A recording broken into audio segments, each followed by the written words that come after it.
Ju mirëseardhje në hapësirën informative Shqipëria Sot. Unë jam Kasandra Pali dhe së bashku do jemi në minutat në vijim për të parë të gjitha zhvillimet kryesore të deri tanishme. Policia kufitare e Rinasit ka goditur një rast trafiku droge nga Tajlanda, ndërsa në pranga janë vënë 2 shtetas kinez. Unë do të lidhem për të tjera të dhëna mbi këtë lajm me kolegen Bleona Sari.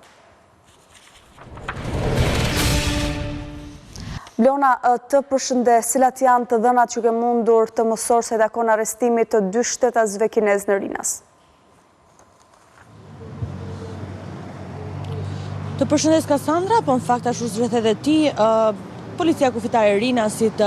ka finalizuar mbrëmjen në fakt e kaluar një operacion në bashkëpunim me autoritetet e huaja se takon një ngarkesë e cila raportohet se ka qenë mbi 60 kg kanabis e cila është sekuestruar, por me përshëndetje të lartë të HC-je, çka do të thotë se ka qenë dhe është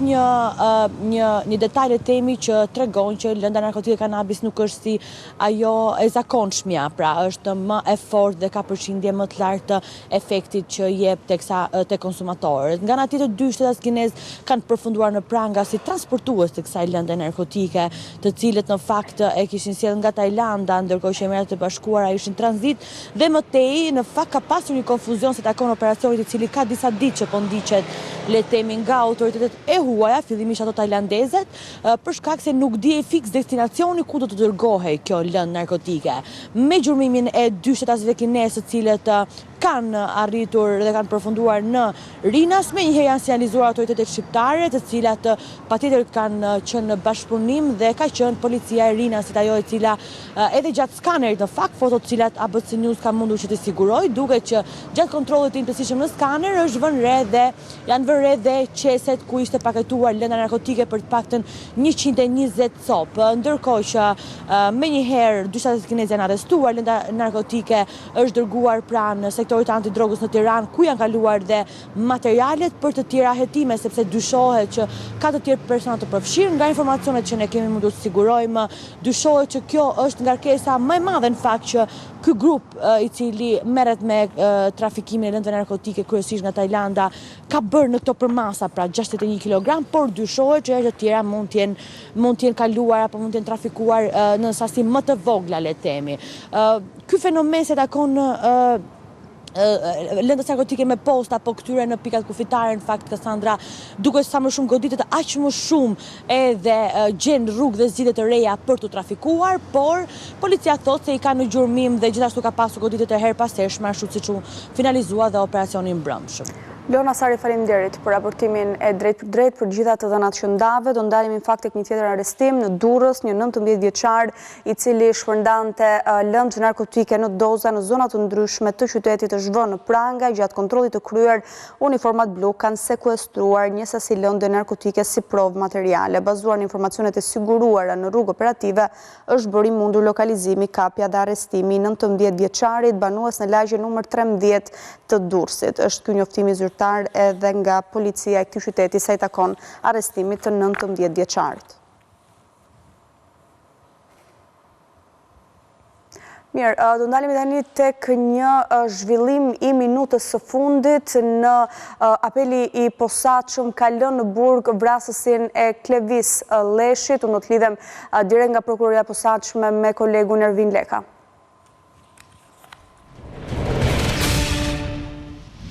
Ervin, të përshëndes, apeli posaçëm ka lënë në burg Saban Nuzin apo vrasësin me pagesë ekzekutorin e Klevis Leshit. Çfarë ndodhi në seancë? Ka qenë një vendim i gjykatës së apelit të posaçëm, në cilët lanë dhe vendosën që të vijojnë masën e sigurisë së arrestit me burg për Saban Nuzin, i cili u arrestua në muajin shtator si pjesë e grupit që drejtohej nga Aurel Hoxha, një prej organizatorëve të këtij grupi që kryesisht merreshin me vrasje me pagesë, por edhe trafikimin e lëndëve narkotike, i cili vijon të jetë në kërkim. Saban Nuzi pas arrestimit si pjesë e këtij grupi apeloi masën e sigurisë së arrestit me burg në gjykatën e posaçme të apelit, por kjo e fundit vendosi sot që ta lërë në burg duke quajtur të ligjshëm arrestimin e tij dhe duke lënë në fuqi vendimin e shkallës së parë. Kujtojmë se Nuzi është pjesë e këtij grupi, pra që drejtohet nga Aurel Hoxha, ku në fakt akuzohet se ka ekzekutuar Klevis Leshi në vitin 2020, ku SPAK nëpërmjet bisedave dhe komunikimeve në Sky ECC zbuloi se kjo vrasje dhe më pas zhdukja e tij dhe groposja në një zonë të Mamurrasit është bërë kundrejt shumës prej 50.000 eurës që Aurel Hoxha dyshohet se ja ka dhënë Sabah Nuzit dhe për të kryer në shenjë hakmarrje për sa i përket një vrasje të ndodhur në vitin 2012 të vëllait Aurel Hoxhës në Britaninë e Madhe dhe saga e hakmarrjes ndaj fisit Leshi, ku numërohen të paktën 4 viktima dhe një person i zhdukur. Kujtojmë se më herët pra në pranga ka rënë edhe Sajmir Kolaveri në shtetin italian si pjesë e grupit që drejtohet nga Aurel Hoxha, por edhe shtetasi tjetër Samet Loka, i cili të paktën sipas prokurisë së posaçme dyshohet se nëpërmjet dokumenteve falsifikonte apo edhe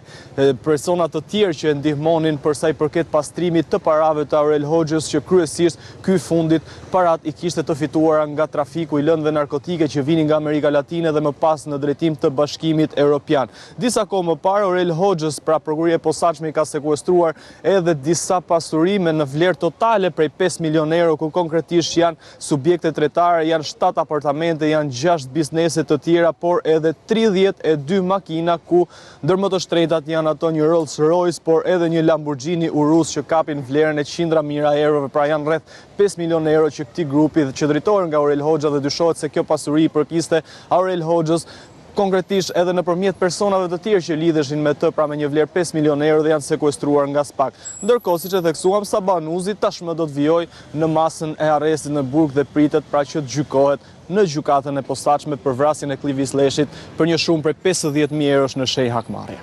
Ervin, faleminderit për raportimin e drejt për drejt. 25 shofer janë vënë pranga nga një aksion i policisë rrugore në Vlorë për gjatë 20 ditëve të para të muajit tetor. Unë do të lidhem direkt nga Vlora me kolegun Elton Nika.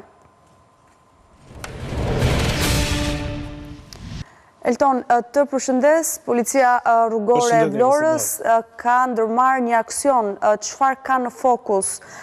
ky aksion i policisë rrugore dhe cilat janë shifrat zyrtare që ke mundur të sigurosh?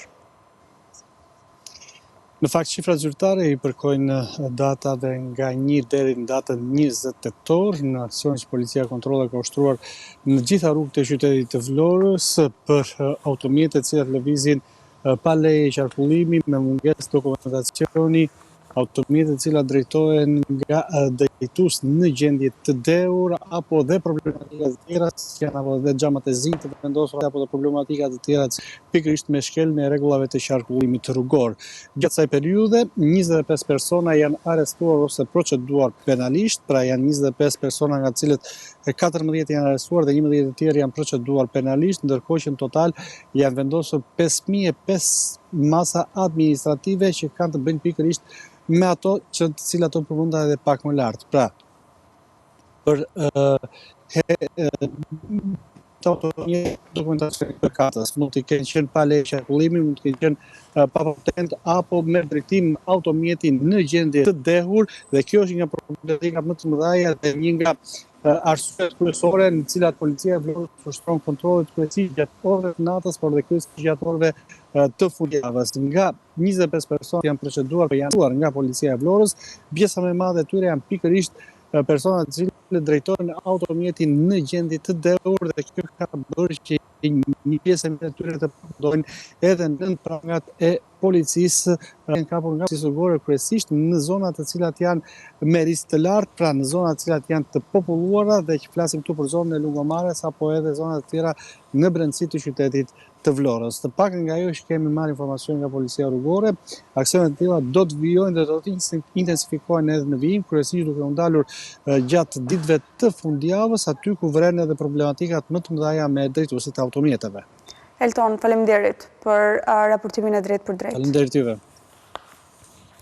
Një aksident ka ndodhur mëngjesin e sotëm në aksin rrugor Fier-Leva në vendin e quajtur Kthesa e Azotikut. Një automjet është përplasur me një motociklet, ku përpasoj i lënduar ka mbetur drejtuesi i këtij fundit. I lënduari është transportuar drejt spitalit rajonal në Fier, ku fatmirësisht ndodhet jashtë rrezikut për jetën. Policia dhe grupi hetimor ndodhen në vend ngjarje për të zbardhur rrethanat e këtij aksidenti. Këshilli i lartë i prokurorisë ka nisur procesin e zgjedhjes së kreut të ri të SPAK. Drejtuesja Mirela Bogdani thotë se në procesin e përzgjedhjes së pasuese të Altin Dumanit nuk është vënë re asnjë lloj ndikimi politik nga jashtë, një kërkesë kjo e prerë e Shteteve të Bashkuara të Amerikës dhe Bashkimit Evropian. Zonja Bogdani thotë se mesantarëve të Këshillit të lartë të prokurorisë ka lobim për emra të caktuar, por gjithçka është në parametra normale dhe njerëzore. Në ditën e miratimit të 4 kandidaturave për pasuesin e Altin Dumanit, drejtuesja e Këshillit të lartë të prokurorisë, Mirela Bogdani, ka deklaruar në kuvent se nuk ka asnjë presion nga politika shqiptare, por as nga ndërkombëtarët për zgjedhjen e drejtuesit të ri të SPAK. A ka ndërhyrje nga institucionet e tjera, qoftë të pushtetit qendror, por qoftë edhe institucioneve ndërkombëtare? Se e dim rastet e fundit se si vinin nderuar ambasador, shkonin, vinin, hynin, dilnin të kësaj natyre. Dhe sa të pavarur konsideroni veten në këtë lidhje me vendimarrje, sepse kur vjen te SPAK-u, presioni është i madh në lidhje me anëtarët e Këshillit të lartë të prokurorisë. Po deri në këto momente nuk kam ndonjë presion apo jo, përveç sugjerimeve që këto janë normale në ambientin ton, po jo vetëm, që nuk do ta quaj absolutisht një presion Unë do thoja, flas personalisht, po nuk e di, besoj ndoshta është dhe qasja e kolegëve. Më shumë është lobim. 3 vite më parë u fol për përplasje mes qeverisë shqiptare dhe Shtetet e Bashkuara të Amerikës për drejtuesin e ri të prokurorisë dhe se në fund fitoi i preferuar i amerikanëve. Më pas opozita foli se preferenca nuk ishte amerikanëve, por personale Yuri Kim. Por ky skenar kësaj radhe nuk ekziston. Ambasadori në detyrë e Washingtonit kërkoi pak javë më parë që pasuesi apo pasuesja e Dumanit të zgjidhej jashtë ndikimeve politike. Drejtuesja Bogdani e ka konfirmuar pastërtinë e procesit, por duke shtuar se brenda Këshillit të lartë të prokurorisë ka lobime për kandidatë të ndryshëm, mes anëtarëve bazuar edhe tek preferencat profesionale, emocionale, por edhe personale. Madje edhe ajo vetë e ka një preferencë. Dikush është më shumë tifoz ose më shumë partizan në një qasje ose një rrymë, qoftë ideologjike apo profesionale që ndjek një prokuror, në mënyrën se si e ushtron detyrën e tij. Për shembull, një mund të ketë qasje pak më represive ose më ndëshkuese, dikush tjetër mund të jetë pak më human, më liberal, mund ta shikojë çështjen në një këndvështrim pak më të zgjeruar. Kështu që besoj është më shumë lobim brenda për të përzgjedhur më të mirin për atë strukturë, kushdo prej tyre mund të jetë në drejtim. Unë personalisht do të preferoja një person i cili mund të ketë aftësi menaxheriale më të spekatura se sa të tjerë. Këtë të ënë me 10 vota pro, Këshilli i lartë i prokurorisë miratoi kandidatët në garën e hapur për drejtimin e prokurorisë së posaçme SPAK. Këshilli, pasi shqyrtoi dokumentacionet, vendosi që 4 kandidatë, Adnan Xholi, Klodian Braha, Dolores Musabelliu dhe Ervin Gogaj, të vazhdojnë fazat e tjera. Afati i fundit për zgjedhjen e kreut të ri të SPAK është data 18 dhjetor, datë kjo që përkon edhe me datën kur i mbaron mandati drejtuesit aktual të SPAK, Altin Dumanit. Gjykata e lartë ka lënë në fuqi dënimin me burg për jetë për organizatorin dhe porositësin e vrasjes Emiliano Ramazanit dhe Regis Runajt në 2 ngjarje të ndodhura në verën e 2020-s në Elbasan. Veç Julian Hoxhës, gjykata e lartë mbajti të pandryshuar dënimin me 16 vite burg edhe për ekzekutorin e Runajt Euglen Halil. Gjykata e lartë ka lënë në fuqi të hënën vendimin e gjykatës së apelit për dënimin me burg për jetë të Giuliano Hoxhës dhe me 17 vite burg për Euglen Halilin, lidhur me vrasjen e Emiliano Ramazanit dhe Regis Runajt, ngjarje këto të ndodhura në vitin 2020. Të dënuarit kërkuan prishjen e vendimit të dhënë me 8 prill 2024 dhe u drejtuan gjykatës së lartë me rekurs, por shkalla e tretë e gjyqësorit vendosi të lërë në fuqi vendimin e apelit të posaçëm. Hoxha dhe Halili tronditën qytetin e Elbasanit me 2 vrasje brenda 9 ditëve në vitin 2020, me porosi të Erion Alibejt, i pari që u ekzekutua ishte Emiliano Ramazani. Ai u qëllua me 20 korrik, 5 herë me armë zjarri poshtë banesës së tij në lagjin 28 nëntori. Regis Runaj u vra me 29 korrik 2020, duke u goditur 27 herë me thik nga Euglen Halili, i cili kishte marrë urdhër nga Giuliano Hoxha me porosi të Erion Alibejt. Ky i fundit është në gjykim në gjykatën e posaçme bashkë me persona të tjerë për vrasje të tjera. Pas arrestimit të Uglen Halili ka treguar se organizatori i vrasjes së Runajt është Giuliano Hoxha. Nga ana tjetër gjatë procesi që po mbahet në gjykatën e posaçme, Erion Alibej, i cili ka fituar statusin e bashkëpunëtorit të drejtësisë, ka pranuar të dy vrasjet në shenjë hakmarrje për ekzekutimin e vëllait të tij në atë që njihet si masakra e Baradasheshit. Pas paralajmërimit të zëvendës kryeministres Belinda Balluku për ndërprerjen e lidhjeve të paligjshme, ujësjellësi i Durrësit ka nisur një aksion duke i ndërprer ujin të gjitha lavazheve. Unë do të lidhem direkt nga Durrësi, lidhur me këtë aksion me kolegun Leonida Musaj.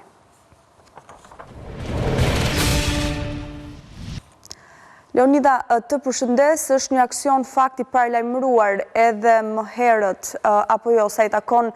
ndërprerjes me ujë të subjekteve si lavazhe apo pishina.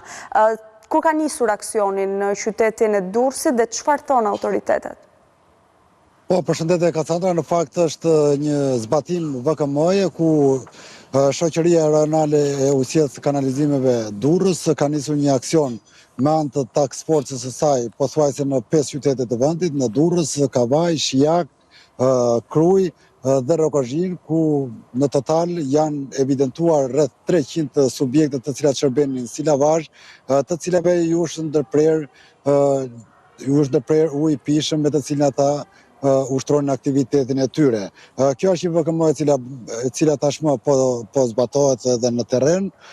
ku të gjithë të subjekte tashmë nuk do të kenë mundësi që të zhvillojnë aktivitetin e tyre duke përdorur ujin e pishëm, por nëse duan që ta zhvillojnë këta aktivitet të tyre, duhet që të funksionojnë ose të punojnë me ujë pusi. Pra në një farë mënyre kjo shërben ose kjo vjen si një formë parandalimi për të mos abuzuar le të them në një farë mënyre me asetet natyrore dhe që ndërmarrja rajonale e ujësjelljes së kanalizimeve të menaxhojë në mënyrën më të mirë të mundshme ujin e pishëm i cili përgjatë viteve të fundit le të them në një farë mënyre ka patur abuzime, jo vetëm për sa i përket lidhjeve të paligjshme, po edhe shërbimet të cilat merreshin nëpërmjet ujit të pishëm siç janë edhe lavazhet, ku në total, siç e thamë edhe pak më parë, vetëm në këto 5 qytete shërbenin rreth 300 subjekte të cilat funksiononin duke u furnizuar me ujë të pishëm. Këtyre subjekteve u është dhënë paralajmërim rreth një muaj më parë, ku shoqëria rajonale e ujësjelljes së kanalizimeve i ka paralajmëruar me qëllim që këto të fundit të merrin masa duke mos u furnizuar me ujë të pishëm, duke nisur që nga dita e dieshme, por që nëse do të ushtrojnë aktivitetin e tyre, duhet të kishin marrë masa të mëhershme,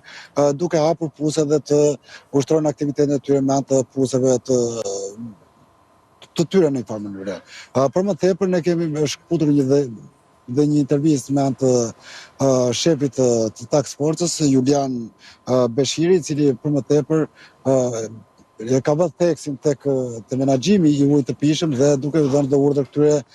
subjekteve le të themi që të marrin masa urgjente nëse duan të ushtrojnë aktivitetin e tyre. Sot kemi ndërmarrë një aksion për gjithë subjektet lavazhe për ndërprerjen e ujit të pishëm, duke u bazuar dhe në VKM-n që na ka ardhur si drejtoria rajonale një urdhër të brendshëm që kemi për sa i përket kësaj pjese, asnjë lavazh, asnjë subjekt lavazh nuk do të furnizohet më me ujë të pishëm. Ky aksion ka kohë që ka vazhduar, do të vazhdojë dhe në vijim, pra deri në momentin që ne do kemi çdo subjekt të ndërprer nga rrjeti i ujit të pishëm. Çfarë rekomandim, çfarë ujë do? Atëherë, pronarët e lavazheve, edhe nëse kanë puse aktualisht, do pajisen me leje për sa i përket puseve tek Agjencia e Menaxhimit të Burimeve Ujore. Nga ky moment mund të funksionojë normalisht. Patjetër, nga ky moment ata mund të funksionojnë normalisht. Njësitë të tjera operative? Patjetër. Kemi filluar me Durrësin, do fillojmë me njësinë e Shijakut, Xhavzotaj, Kavajën, Golemin, Krujën, Fushkrujën, pra e gjithë zona administrative që kanë nën varësi ujësjelljes kanalizimit Durrës. Leonida, në fakt, çfarë synohet me këtë vendim dhe me këtë ndërprerje dhe nuk e di nëse ke patur edhe mundësi të bisedosh me këto subjekte si e kanë pritur këtë vendim? Në fakt që të hapësh pusa të reja, kjo kërkon përbën kosto financiare në farë mënyrë. Asnjë nuk është e ka pritur mirë këtë vendim, por megjithatë ishte një vendim i cili ishte i domosdoshëm me qëllim për që shoqëria rajonale e ujësisë së kanalizimeve të menaxhojë sa më mirë që të jetë e mundshme ujin e pishëm, pra burimet natyrore, të cilat përgjatë viteve të fundit, siç e thamë edhe pak më parë, ka patur edhe abuzime, ka patur lidhje të dyfishta, pra jo të gjithë këto subjekte të cilat ushtrojnë aktivitetin e tyre në këto 5 qytete që më përmenda pak parë, Shijak,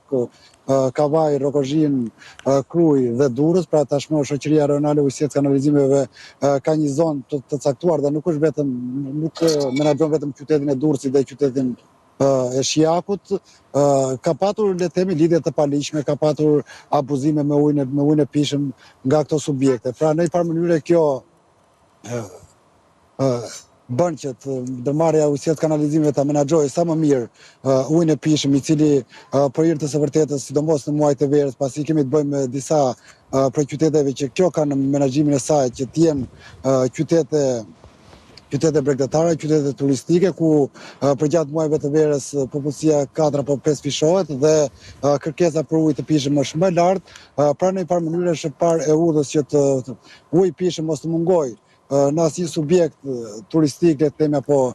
familje të qytetit të Durrësit, Kavajës, Rokozhinës, Krujës dhe Shijakut, por këto subjekte, të cilat në rastin konkret janë rreth 300 lavazhe që në një farë mënyrë konsumojnë ujë të pishëm pa sta për të larë automjete të vogla dhe automjete të mëdhaja, dhe heq një kosto, le të themi, në një farë mënyrë për të patur për të menaxhuar sa më mirë këto asete natyrore. Leonida, unë falenderoj për raportimin e drejt për drejt. Me 22 raste zjarre, 15 arrestuar, 7 proceduar dhe mbi 300 hektar pyje dhe ullishte të shkrumbuara, Fieri konsiderohet si një zonë me risk për fatkeqësitë natyrore. Ndaj edhe Agjencia Kombëtare e Emergjencave Civile ka nisur një fushat ndërgjegjësimi. Unë do të lidhem direkt nga Fieri me kolegen Valbona Davidi.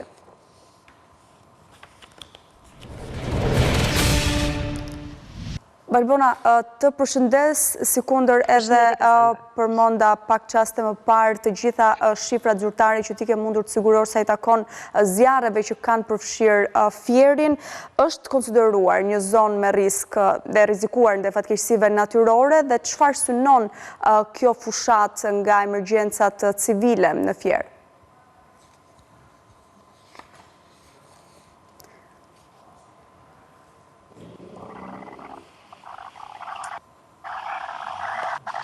Mirë, me sa duhet kemi një vështirësi në komunikimin me kolegen Valbona Davidi, sikundër edhe përmenda Fieri është një ndër prej zonave më e rrezikuar ndaj fatkeqësive natyrore, ndaj edhe Agjencia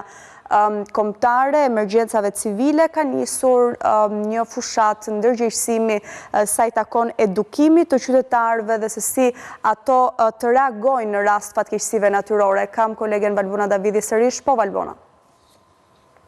Kasandra, përshëndetje, pra është ashtu si kundër ti e the një qark i cili prej vitesh në fakt është konsideruar si një zonë me risk të lartë ndaj fatkeqësive natyrore, i përfshirë në harta të ndryshme të organizmave ndërkombëtar që merren dhe që trajtojnë pikërisht vlerësimin apo bëjnë vlerësimin e riskut për zona të caktuara. Fieri si qark ka rezultuar prej vitesh i përfshirë në këto harta ku parashikohet të ketë fatkeqësi natyrore, ndërkohë që vazhdon të jetë i tillë edhe i reflektuar në shifra, sepse sikundër pam verën e kaluar patëm numër të konsiderueshëm vatrash zjarri, ndërkohë që kur flasim për fatkeqësi natyrore duhet kemi parasysh se flasim edhe për përmbytje, dhe Fieri në fakt ka patur një eksperiencë gjatë viteve të kaluara edhe me përmbytjet, pra me fatkeqësi të tjera natyrore të një lloji tjetër, por vitet e fundit duket se është i prirur, pra kemi një tendencë të zjarrvënieve të qëllimshme, të cilat shkaktojnë dëme të konsiderueshme në pyje dhe ullishta, ku duke përfshirë këtu edhe zonat e mbrojtura, siç ndodhi përpara 2 vitesh në pyllin e Darzezës dhe Pishporos. Për këtë arsye duket se fakti që ndërgjegjësimi i popullatës është konsideruar një element kyç apo faktor kyç për të bërë të mundur menaxhimin më të mirë të këtyre situatave në rastin e zjarreve nga ekipet zjarfikës. Duhet që të ketë një fazë paraprake apo një protokoll sigurie dhe për të cilën duhet që të ndërgjegjësohet apo në një farë mënyrë ta themi më thjesht të edukohet popullata për mënyrën apo për protokollin apo fazën e parë të përballimit të situatave të tilla, duke shpërndar flet palosje Agjencia e Emergjencave Civile, Agjencia Kombëtare e Emergjencave Civile, në bashkëpunim me organizma ndërkombëtar që e mbështesin dhe financojnë këtë projekt, ka bërë ndërgjegjësimin dhe ka demonstruar madje në sheshin qendror të qytetit për qytetarët në mënyrën se si duhet të sillen qytetarët në rast të fatkeqësive të tilla. Sikundërthan, Fieri ka patur një numër të konsiderueshëm zjarresh verën që shkoi, ka patur dhe një numër, është dyfishuar numri i autorëve, të cilët janë vënë në pranga, pra janë arrestuar dhe ndodhen në burg në këto momente që flasim në pritje të procesit të tyre për veprën penale të shkatrimit të pronës me zjarr apo zjarrvënie të qëllimshme, ndërkohë që sikundërthan ka një kategori qytetarësh që janë pikërisht moshat më të thyera, pra moshat më të vjetra, të cilat në fakt i dinë rregullat ose le të themi e njohin protokollin e sigurisë që ndiqet në rast të rënies së një zjarri apo të një fatkeqësie tjetër natyrore. Por target grupi, si kundër thonë organizatorët e këtij ndërgjegjësimi apo të kësaj fushate ndërgjegjësimi janë pikërisht të rinj, ndoshta dhe fëmijët e shkollave, të cilët do duhet të edukohen, të mësojnë pikërisht atë që mund të quhet ndihma e parë apo momenti i parë i fazës kur përballen me një fatkeqësi natyrore, siç është rasti i zjarreve apo edhe përmbytjeve në rastin e zonës së Fierit. Drejtori i Agjencisë Kombëtare, drejtori i Agjencisë Emergjencave Civile për rajonin e Jugut, Ilirian Hasani, ka shpjeguar se si paraqitet zona e Fierit, por në përgjithësi e gjithë zona e Jugut në lidhje me fatkeqësitë natyrore, ndërkohë që nga Agjencia Kombëtare e Emergjencave Civile është Elisa Duka, e cila na sqaron dhe na ka përkthyer në një farë mënyrë në detaj të gjithë këtë aktivitet dhe çfarë synon ai. Mund t'i ndjekim.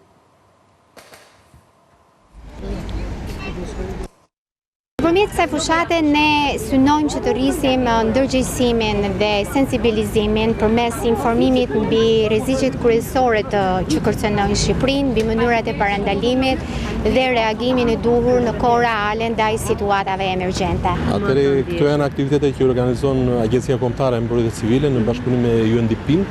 dhe roli kryesor është ndërgjegjësimi i njerëzve për të përballur dhe për të përballuar fatkeqësitë natyrore. Pra, është një fazë e parë ku njerëzit duhet të mësojnë të përballen vetëm derisa pra duhet të përballen, të mësojnë të përballen vetëm dhe të përballen edhe në kolektiv. Ky është qëllimi kryesor i këtij aktiviteti, por edhe demonstrimi i pajisjeve që zotrohen sot, mënyra si përdoren ato për t'i përdorur nesër në një rast të mundshëm. Vera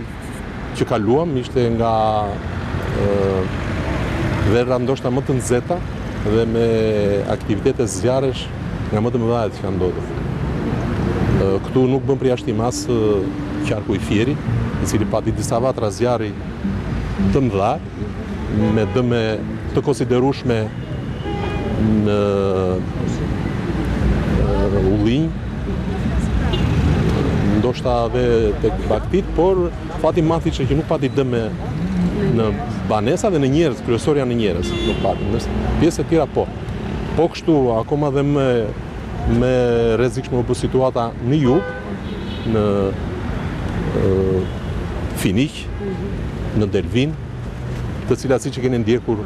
edhe nëpërmjet mediave kryesore, kanë qenë situata vërtet të vështira. Mirë, Valbona, ndoqëm kështu dhe intervistat që ke kryer, unë të falenderoj dhe për raportimin e drejt për drejt.